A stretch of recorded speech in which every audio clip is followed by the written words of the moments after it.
2020 archery elk trip is underway.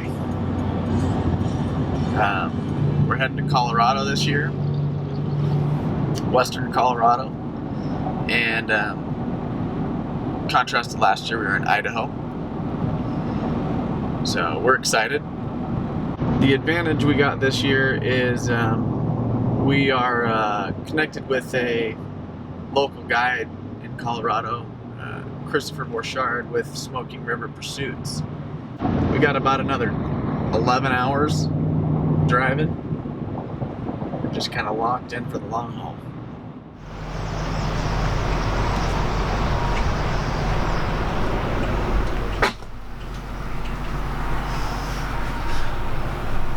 Welcome to our Salt Lake City residence for the night. So we stopped over in Salt Lake on our way through. Grabbed a room last night around midnight, 1 o'clock, and then we're hitting the road now. I think it's about 6:30, 6:45. So we got a few more hours to get into Colorado and then off to our elk spot.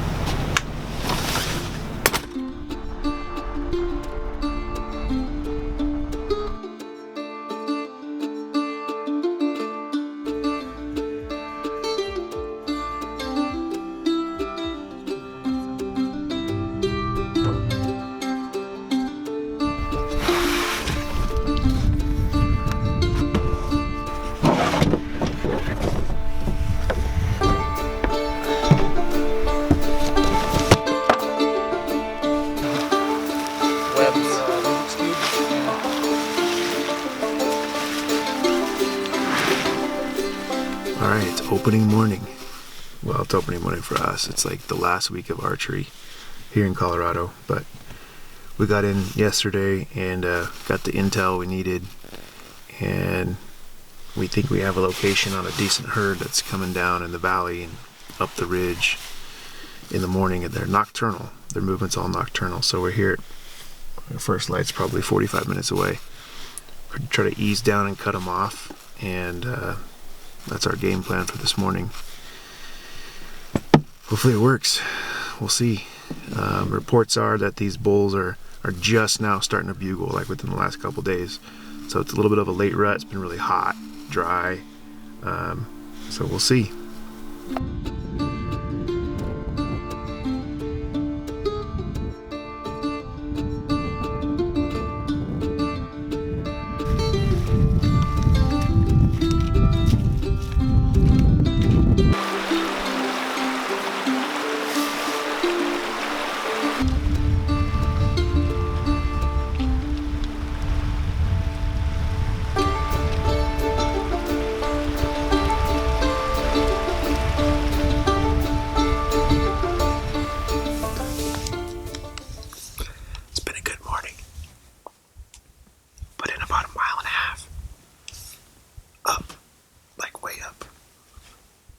About 1,000 feet. So we're at the top of this ridge, and not to, toot our own horn. What was that? Toot our own horn. Not to toot our own horn, but it's just like we figured. Elk are down in the valley at night, and they're pushing up. There's a nasty canyon I'm looking at. This right in front of me here. It's 1,000 feet up and down. Steep. Dark timber, and that's where they're going. We got to the top of this ridge and ran right into a track. A good group of elk have been coming through here, fresh sign, really fresh, this morning. So sit down, grab a snack, and we're gonna push up the ridge and slow play them a little bit, do some call sequences, and see if we can't get a response.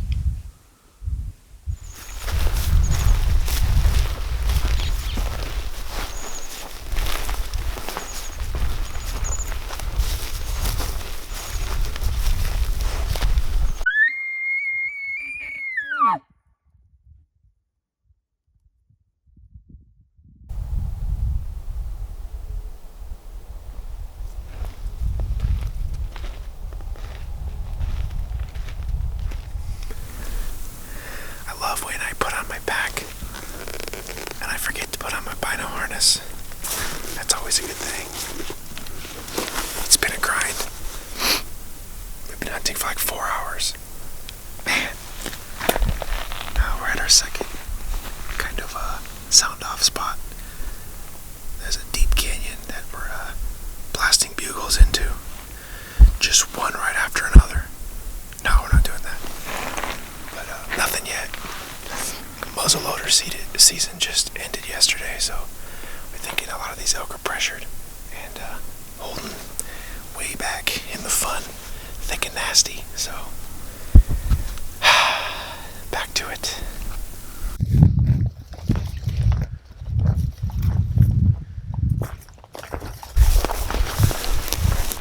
That smell of the sage reminds me of last year's elk we killed.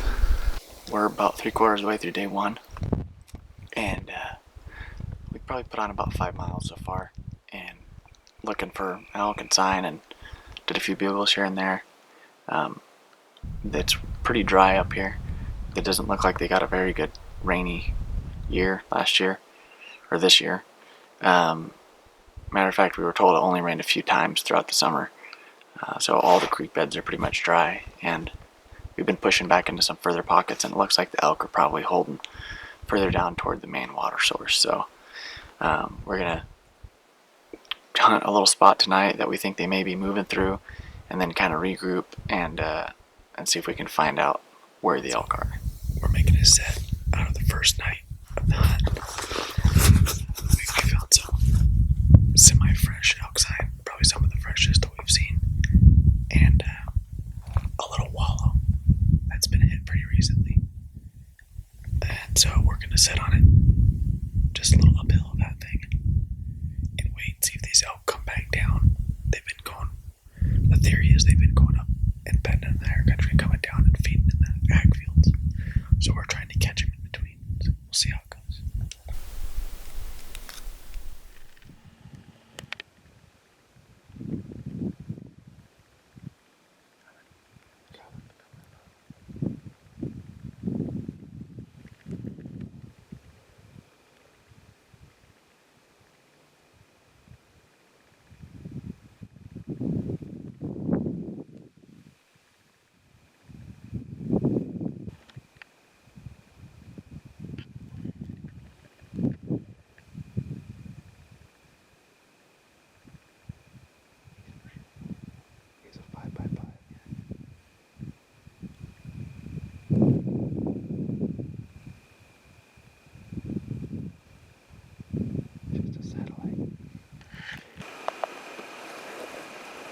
He's at 63 right now.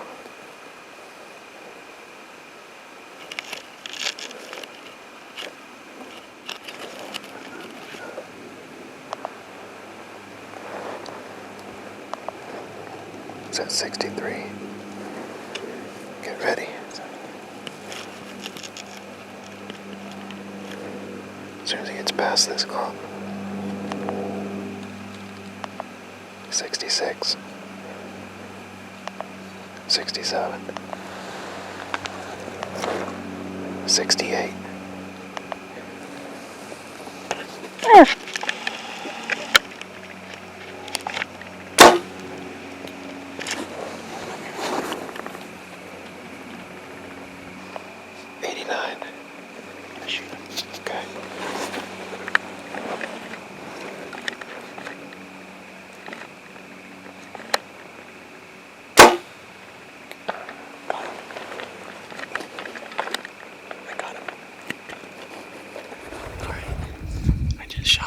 I just shot a bull with my bow. First ever bull with a bow.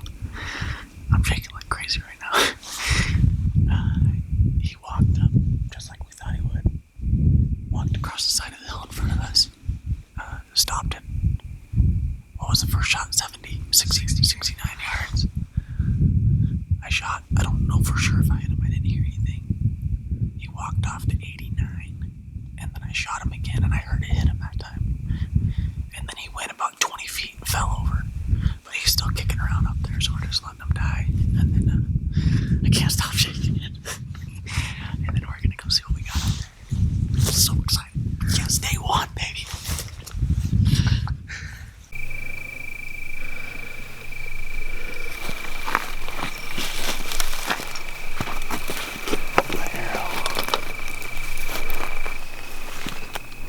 And there he is. There's a dead elk. Oh, dude. Passed through,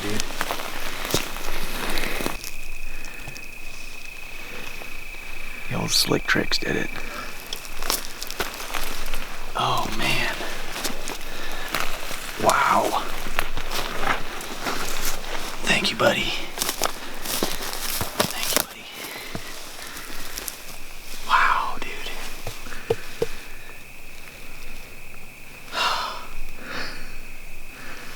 That's awesome. I can't believe I shot him in the heart at 90 yards. I mean, I guess I can believe it, but...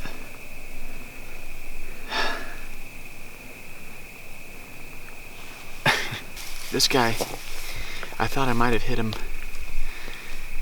I just probably barely missed at 70 yards. And he ran out to 90, 89 and stopped and gave me another broadside opportunity. And so I got him right in the heart at 90 yards. And here he lies. That's exciting, man. I can't believe it.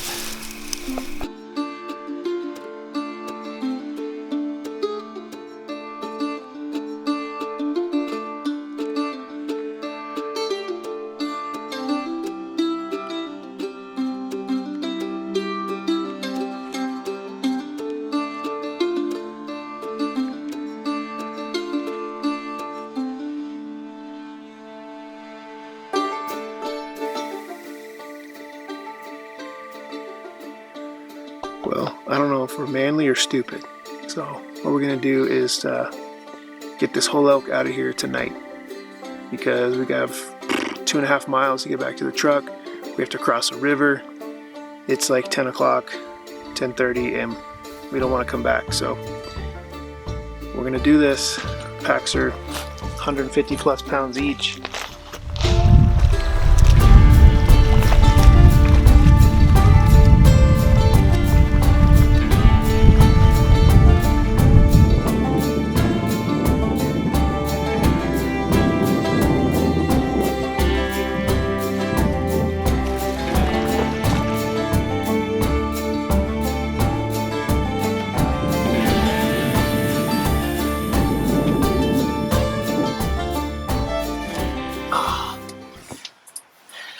Are you rolling?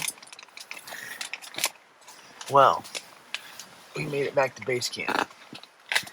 We around, what was our grand total? 9.3 or 7 or something. 9.4 miles. 9.4 miles today, and lots of ups and downs. Been up for what now? 21 hours or Yeah, something? It's about 2 in the morning right now. We just got back and we made a little bit of mountain house, and so we're gonna crash and wake up just whenever we wake up. But we got half the bull out tonight, and we're gonna go back in. We're actually gonna try to get a landowner that has access to that area to give us permission to pass through their land, because that will cut our trip down significantly. So we'll see how she goes, but we'll check in with you guys tomorrow. Well, it's day 2 of our hunt. It's been a pretty epic trip so far.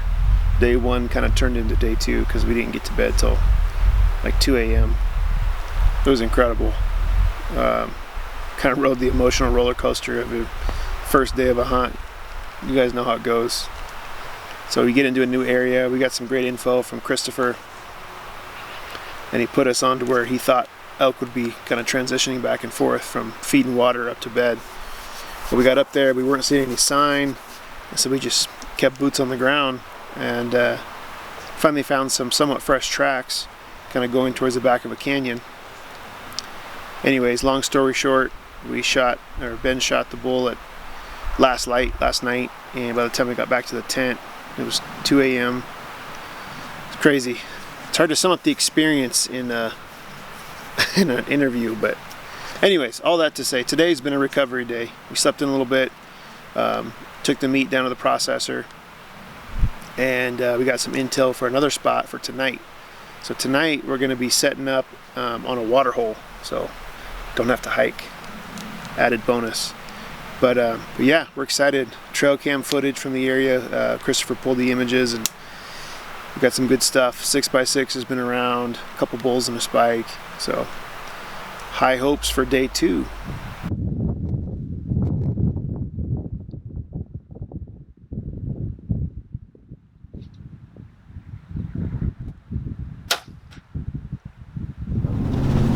headed to our spot, evening hunt spot. Seems like the magic hour is between 7 and 8. And that's when the elk have been coming into the water hole, but our shooting lights show roughly 7:30, 7:45, something like that. And so hopefully they come in enough time to get it done. Can't wait to get out there.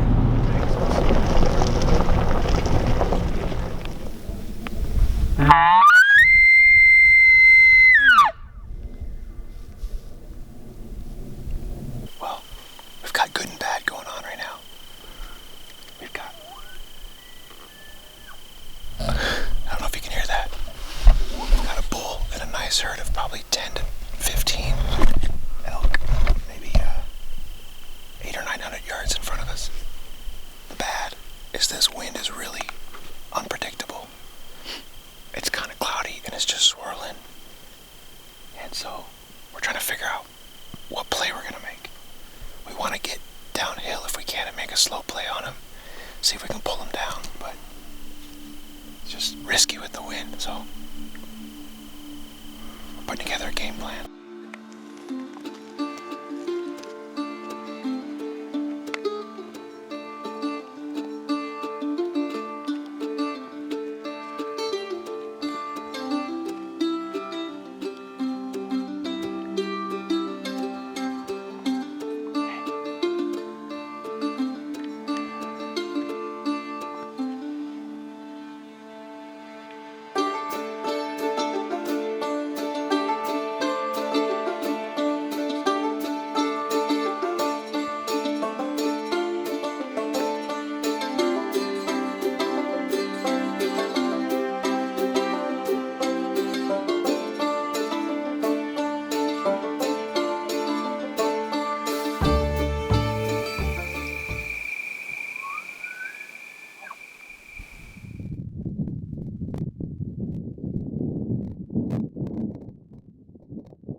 Oh yeah, baby.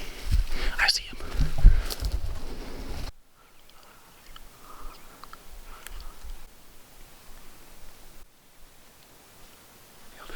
"77 yards. I knew he was back there just watching. There he is right there. He's gonna come. Look at that opening on there.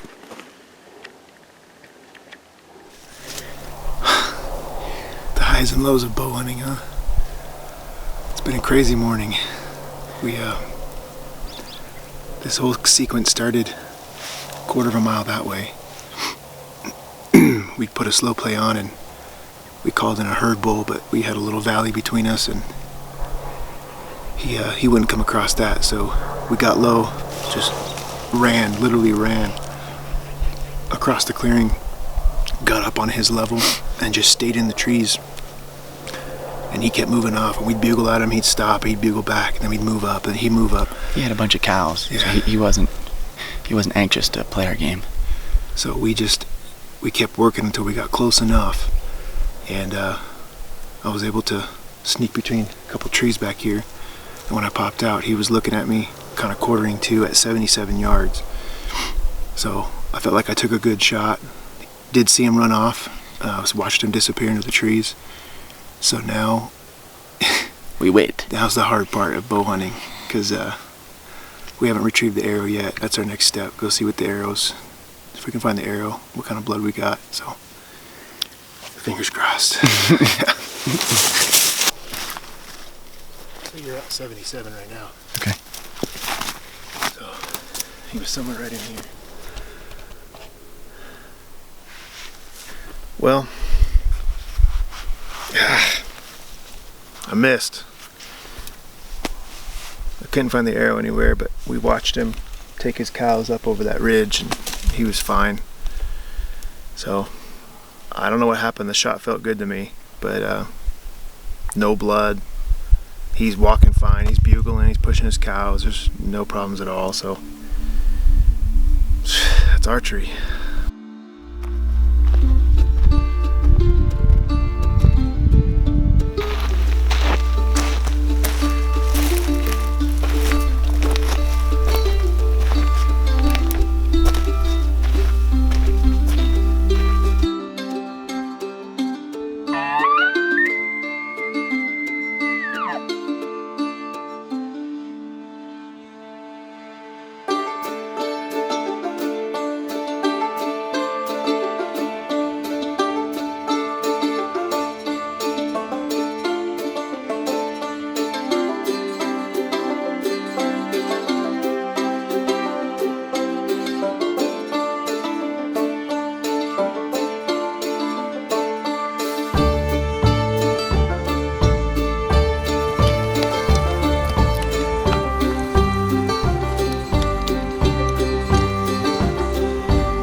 I don't know if you can pack any more hunting and experiences and craziness into 4 days than we have. It's been incredible. So Ben shot his bull the first day, which turned into like 2 days because we had to pack the thing out and didn't get back to camp till 2 a.m. and then next day had to go back in for the rest of it, get it to the processing place and all that. But yeah, then being in Bugle Fest and having a chance at that herd bull yesterday morning. But it's been awesome. We decided to take a little break and do some fishing. We slept in, ate some good coffee, but yeah, hooked into some trout and just enjoyed ourselves, and then back at it tonight. And found this awesome vantage point. It's pretty cool in Colorado. You buy your hunting license and it comes with a fishing license too, so we've been able to do some fishing and have a good time.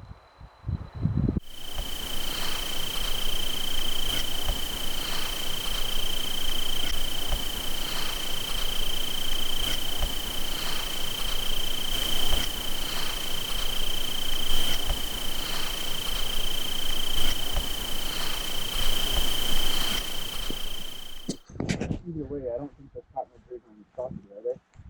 I don't know. He's telling us not Well, to hunt them like they are. Every time you go hunting, you learn a new lesson. So today's lesson, always bring your bow. We're out here fishing again. We get to our fishing spot, walk down to the river, and behind us in these bushes, not 100 yards away, are bull bugles. My bow was at the truck. So by the time I got to my bow, they're gone.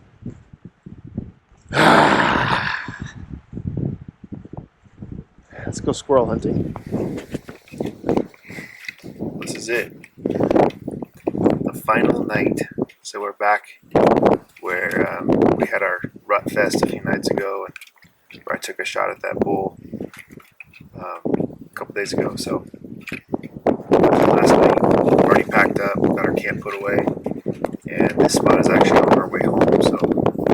most of our action this week has been at last light. So probably going to happen again tonight.